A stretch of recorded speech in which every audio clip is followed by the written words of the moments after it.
Can I just start this by saying that I am very disappointed in myself. It's been a long time since I've been able to do a opening skit, or not been able to do, but have thought of an idea to be able to do a fun little opening skit. I had an idea.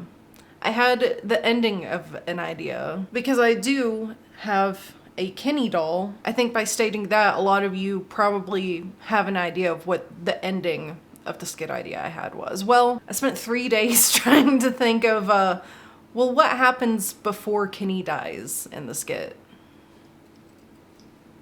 Flowers don't bloom all the time. It's a Friday once again. Hello, my fellow freaks, and welcome back to the channel. I hope you have all had a very Shpadoinkle week. We are very sadly approaching the end of our summer in Tromaville. And this week we are looking at another movie that was made by someone who is now very famous, but got their start pretty much in Troma. No, James Gunn is not the only one. In fact, I feel like there's like a pretty fair list of actors or writers or directors that actually got their start in Troma. But this week we are looking at a Troma feature made by the very beloved South Park boys, Trey Parker and Matt Stone. And I know a few of you have been very anxiously awaiting my review on this one. So let us finally sink our teeth into Cannibal the musical from 1993 and directed by Trey Parker. Which, by the way, I already know. I will be so surprised if at any point in this review I don't accidentally call Trey Troy. I just watched The Odyssey yesterday from me recording this, and they said the word Troy a lot.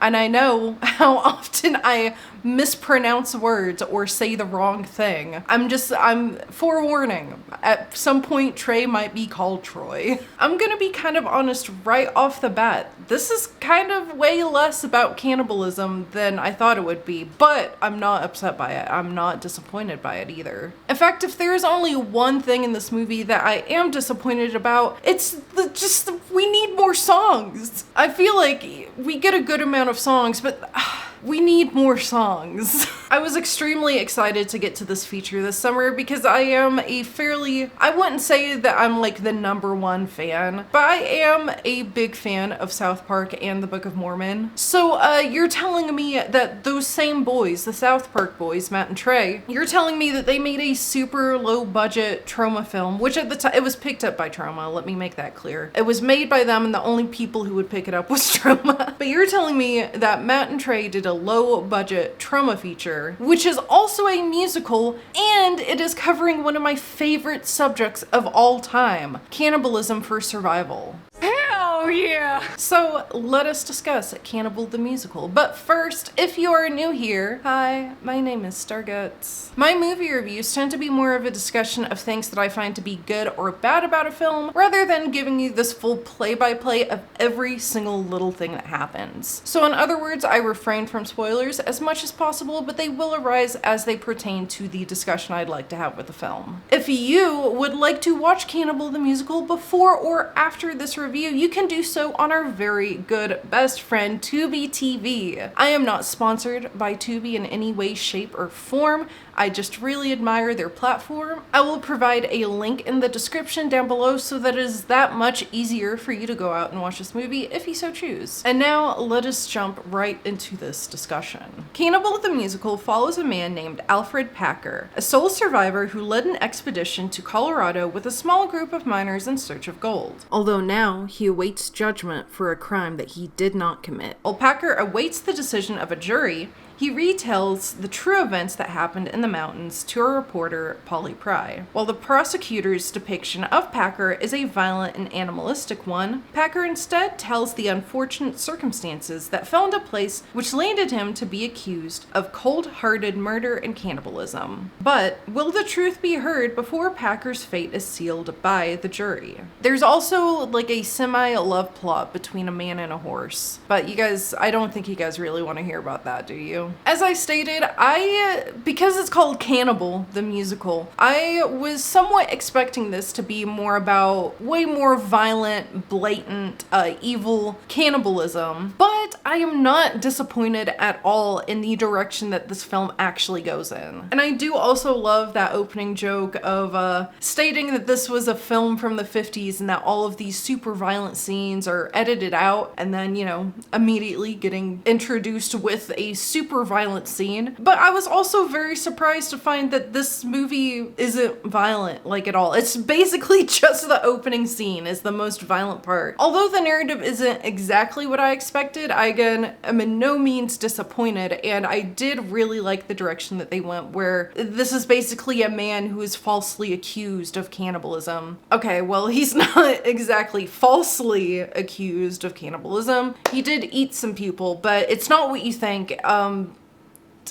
There's more to the story. I mean, one of my favorite details of the entire thing was just the setting in general. How it's late 1800s, settlers, cowboys, journeys to claim new land and get rich. I like that kind of time period and narratives that are centered around the Old West. And Cannibal the Musical specifically reminded me a whole lot of my time playing the Oregon Trail 2. And I do think this is something that was intentional to a degree, not that it was intentionally copying Oregon Trail 2. I'll get into that here in a moment. But I do think it is intentionally parodying the Oregon Trail, or specifically the Donner Party. I mean, in a way, Cannibal the Musical is literally just Oregon Trail the movie.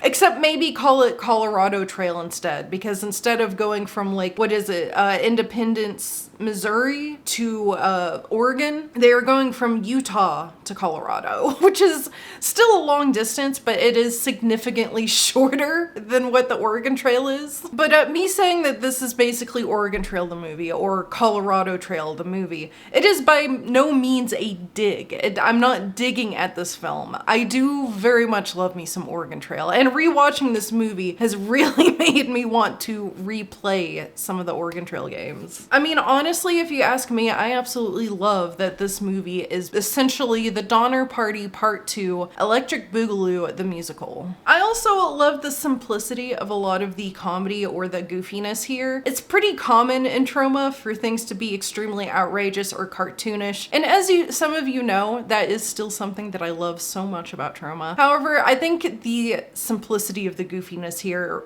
aids very well to the story, and it aids really well to Matt and Trey's, like, comedic style as well. I mean, a lot of the comedy within Cannibal the Musical are just simple little things like an awkward conversation, lyricism where it sounds kind of wrong, people behaving very naively, or my favorite, just all of the facial expressions that we get from Trey specifically.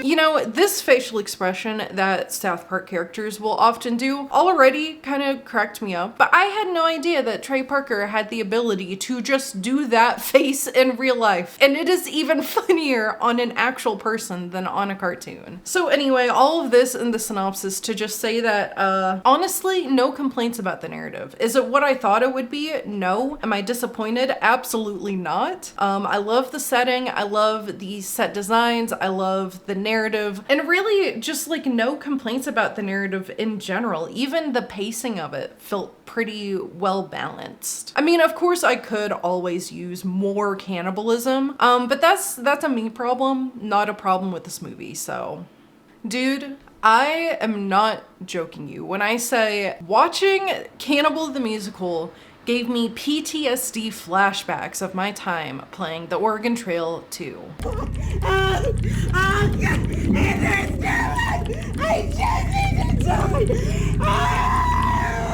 Every aspect of this, every detail felt so similar to that damn game. And there's no way that Trey and Matt could have had inspiration from this specific game Because strangely enough, the Oregon Trail 2 didn't come out until like 3 years after this film. But despite that, the setting, the set designs, the plot, some of the costuming, a lot of the scenery, I will admit, a lot of the scenery, I think, is what gets me on thinking about Oregon Trail 2. But even the damn music, all of it looked and sounded so much like that damn game that I spent hours trying to beat. And in a way, it does just feel like watching a film adaptation of the Oregon Trail. And again, I'm not mad about that. I love me some Oregon Trail. In fact, I really like just about anything that explores the same sort of themes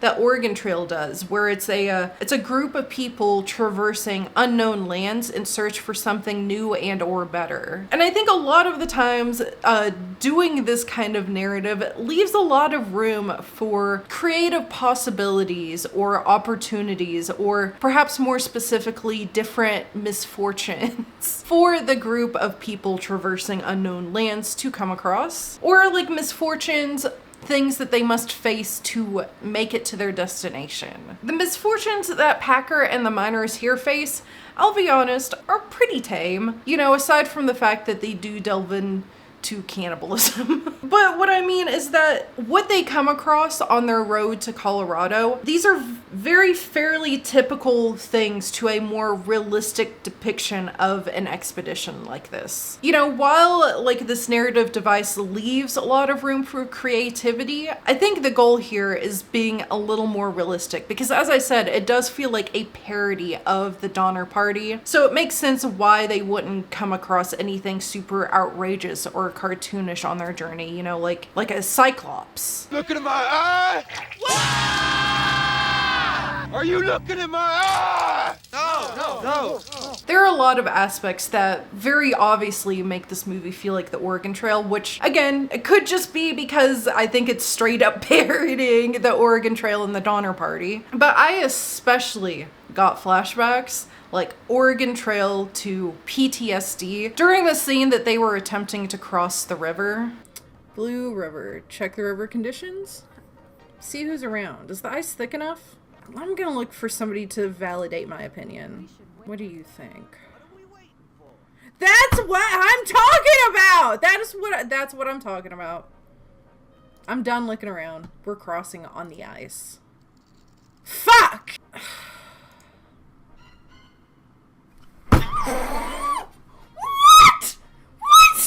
What? No! Can I restart? No. Now at the very beginning, I could tell at least some inspirations that this took of the Oregon Trail, at least like the time period, right? You know, the buildings, the scenery, the costuming, all of things that I've already mentioned. But it was on my second watch that I began to feel very haunted by the musical score of the film, because it sounded so familiar.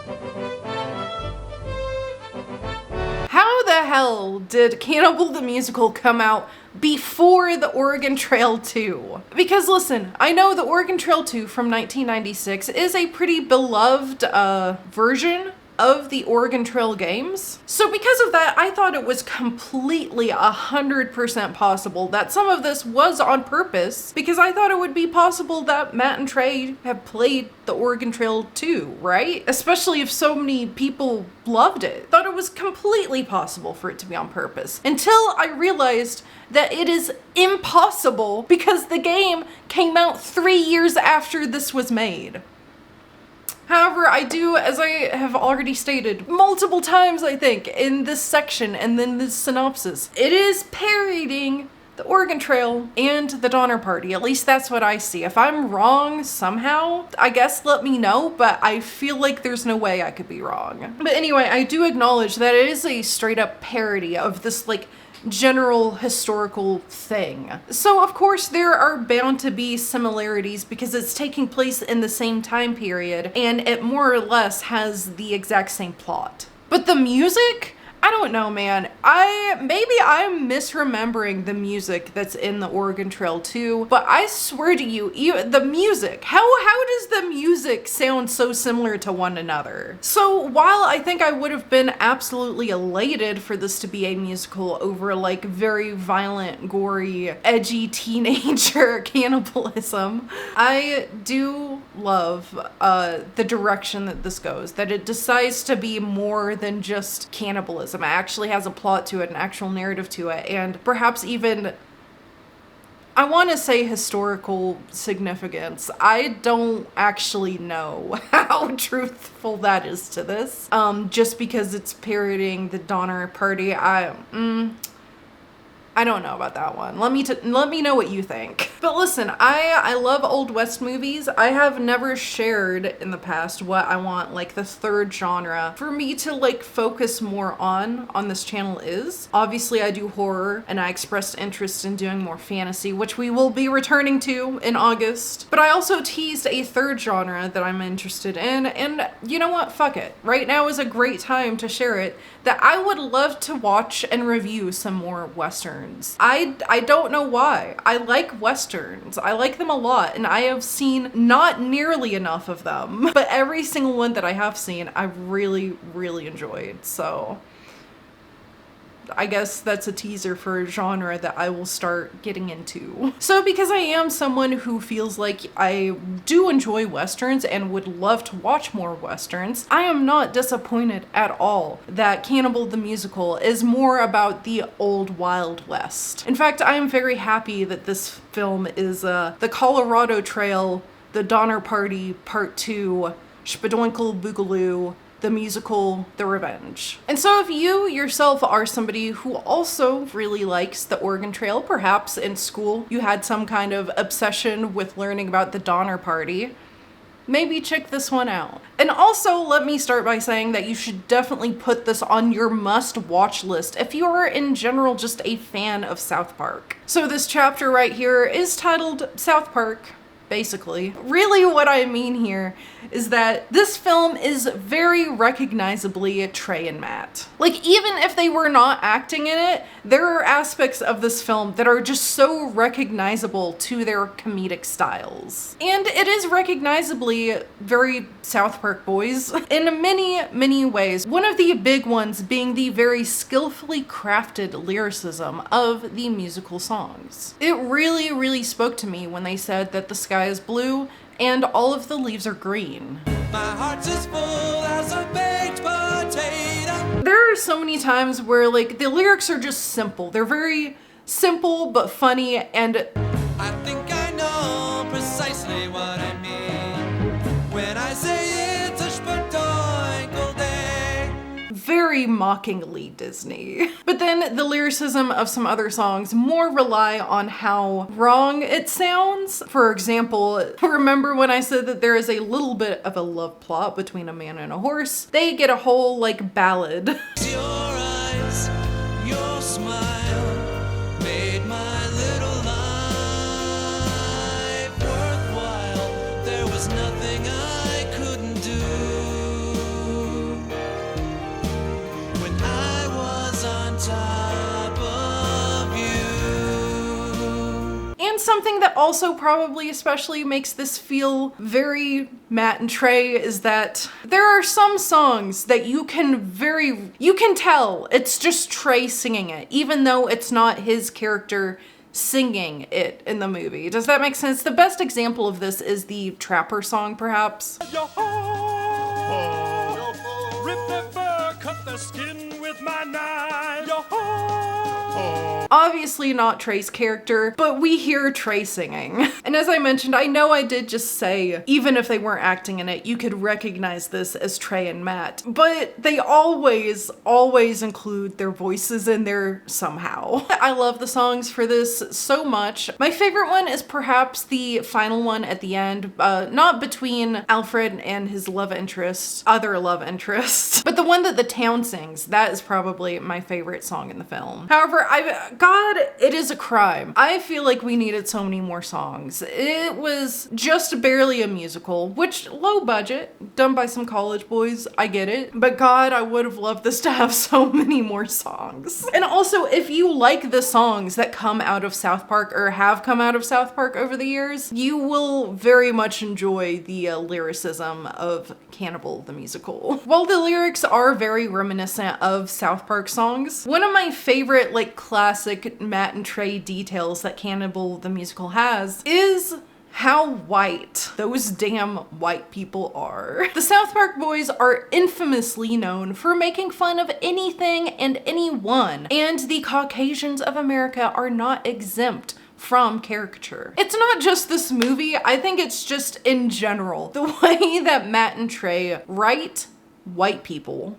Dude, they're so good at writing white people. And of course we see a bunch of their amazing writing of how white people behave in South Park, but Cannibal the musical is another very great example of some of the whitest honkies you could ever come across. Miller, if you don't want to go, then don't go.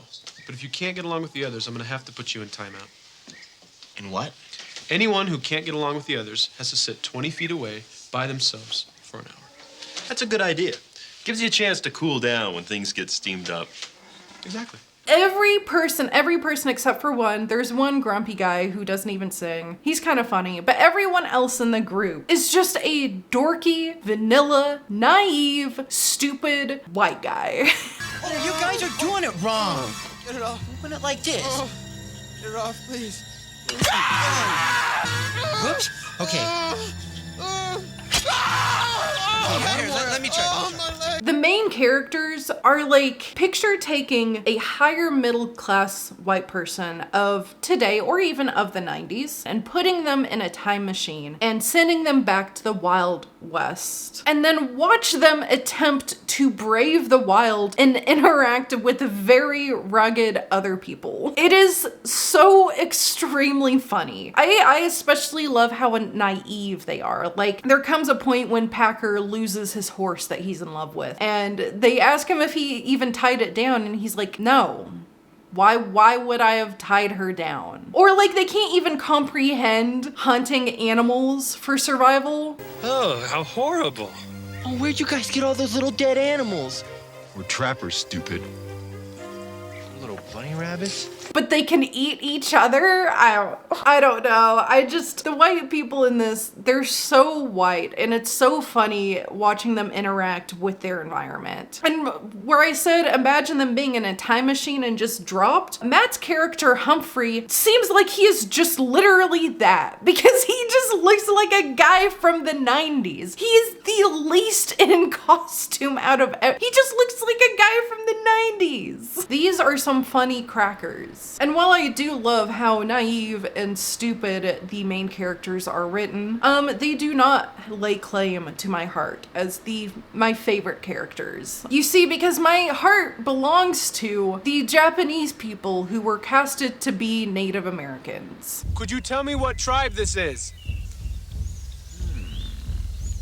We are Indians. I don't even know why it kills me so much. Maybe I'm wrong for thinking that it's funny. I don't know. I don't even understand why I think it's funny. I don't know. I love the Chief. The Chief is my favorite character. I love that he calls Packer Baka-san. Remember what you learned, Haka-san? Don't be such a wimp. I don't know. for some reason thought that that was the funniest part of the whole movie. And finally, if you're a South Park fan, well, watching this might feel like a little weird. You see, because this movie came out, what, like, I think 2 years before they did their first, like, official South Park special, which was, I think that one was Jesus versus Santa. And then the series itself, I don't think started until 96. The short was in 95. Okay, let's go through like a timeline of things. So in 1992, they did their school project, which was Jesus versus Frosty. And that is like the first semblance of South Park existing. A year after that, they make this movie, Cannibal the Musical. Don't know what else they do creatively because I more just know about South Park. But 2 years after this, I believe, is when they do their more well-known Christmas special short of Jesus versus Santa. And then I believe 96 is when the series begins. So in a way, because this is so early in their careers and so much before South Park, it can feel very weird sometimes because we hear voices and we see gags that we recognize as being from South Park, but this is before South Park was really a thing. Like, for example, we hear Randy Marsh so many times in this. So many times we just hear Randy before Randy was Brandy. And there's also an example where there's like a short snippet where we hear Cartman. We hear Cartman's voice before he was Cartman. Howdy. Which, fun fact, Cartman in the student film Jesus vs. Frosty, the character that looks like Cartman was originally named Kenny.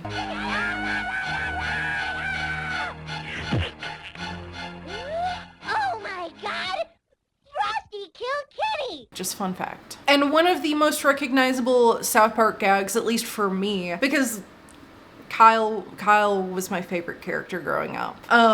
We do get to see the ginger Kyle Jufro on Matt Stone within this movie. It's just, I don't know, man. It's like, it's weird hearing these voices and seeing some of these gags that we know are in South Park, but they did it before they really did South Park. Like, of course it makes sense because it's all the same people or the same duo, but I don't know. It's just, it's very interesting. I think in a way, I think it's cute too because they've had these voices or these ideas for so long before they even like implemented them into what they are mostly known for. I don't know. It's just, as a South Park fan, I thought it was really cute. Which, by the way, do you want to know a STARGUTZZZ fun fact? When I was in 8th grade, I was so obsessed with South Park, and Kyle was so much my favorite character that I said that I was Jewish for a few months. And over the Christmas season, I attempted to celebrate Hanukkah by myself in my room, and I made my own dreidel out of Sculpey. Overall, what I mostly just have to say about Cannibal the Musical is that it's a very fun and easy watch. I highly recommend this one if you're somebody who enjoys South Park, if you like, you know, Matt and Trey's other works. This is one of their earliest works, and if you haven't heard about it, it has to go on your must-watch list. It's very fun, it's very easy, it's just lighthearted, goofy. I don't know. I enjoyed it. I was very entertained by it. Now, I will say, not my favorite thing in the world. I don't feel super passionate about this movie like I do other ones sometimes, but I did really enjoy it. I loved it a whole lot. And if you're somebody who likes South Park, or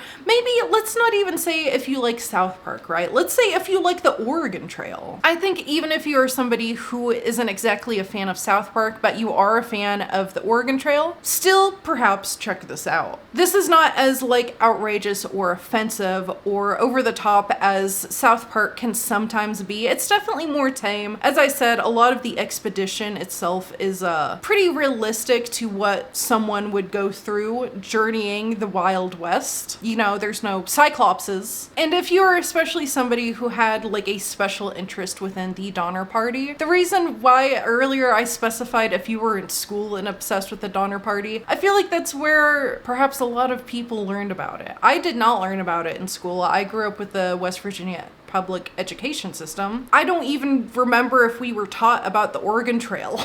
But I know a lot of you other states out there are a whole lot better than us. So if that was some kind of like hyperfixation when you were a kid and it's just always had some sort of soft spot in your heart and you enjoy comedies, then I don't even think you have to be a South Park fan to exactly enjoy this movie. I think all you need to be is a fan of the Oregon Trail and you would very much enjoy this film. As I said, it has a really good narrative, good plot. The pacing of it feels pretty well balanced and I giggled quite a lot. Like I do like comedy movies. I have noted a lot of things in Troma that make me laugh, but I feel like I was giggling quite a bit more throughout this than other things that I've watched. And it's just because the South Park, they're goofy. They're just so goofy and silly in the most simple of ways. It can just be how they write a character, you know what I mean? Like, it's just good, lighthearted fun. So I feel like I would recommend this to actually a pretty broad audience of people. You don't have to like South Park to like this. If you like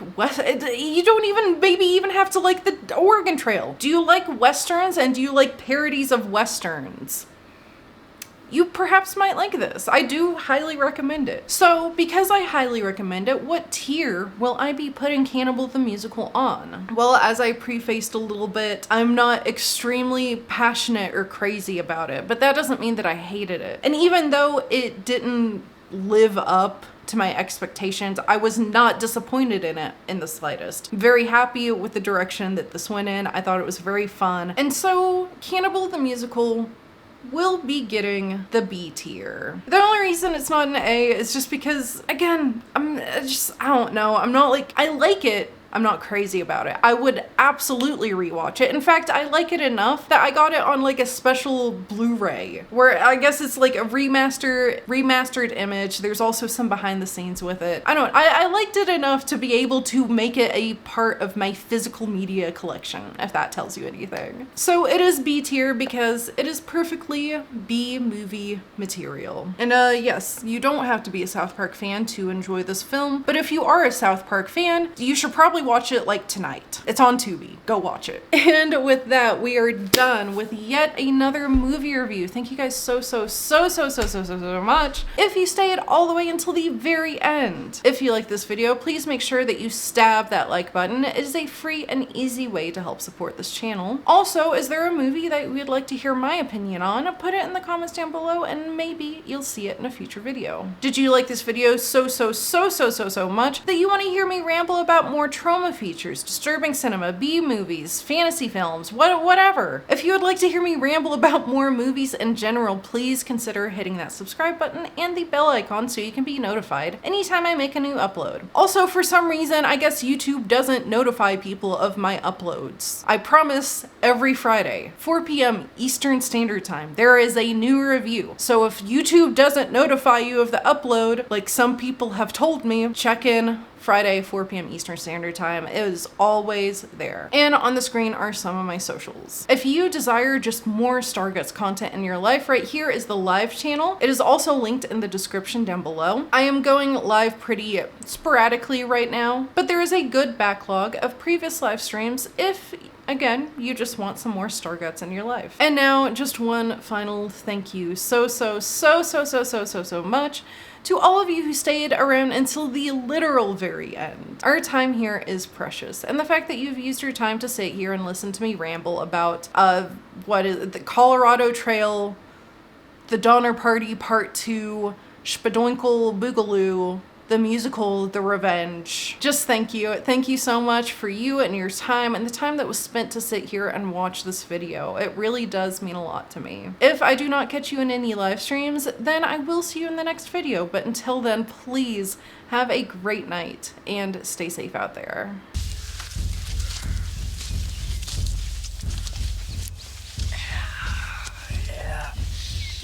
Yeah. Yep.